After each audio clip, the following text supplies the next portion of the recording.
புரட்சித் தலைவர் எம்ஜிஆர் அவர்களை பற்றி நடிகை லட்சுமி அவர்கள் கூறியதை தற்பொழுது காண்போம். எனக்கு சின்ன மன கஷ்டம் ஏற்பட்டது. சினிமா தொழிலையே விட்டுவிடலாம் என்று கூட எண்ணிய நேரம் அது. அப்படி வேதனைப்பட்ட சமயத்தில் எம்ஜிஆர் அவர்கள்தான் எனக்கு வாழ்வில் நம்பிக்கையை ஏற்படுத்தினார். நாம் இருப்பது திரையுலகம், எல்லோருடைய கவனத்தையும் கவரும் தொழில். இதற்காக கவலைப்படக்கூடாது. நல்ல நேரம், திறமை இருக்கிறது, வாய்ப்புகள் நிறைய வரும்.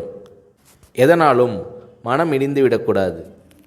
அவசரப்பட்டுவிட்டு சினிமா தொழிலை விட்டுவிடாதீர்கள். இன்னும் நீங்கள் சாதிக்க வேண்டியது நிறைய இருக்கிறது.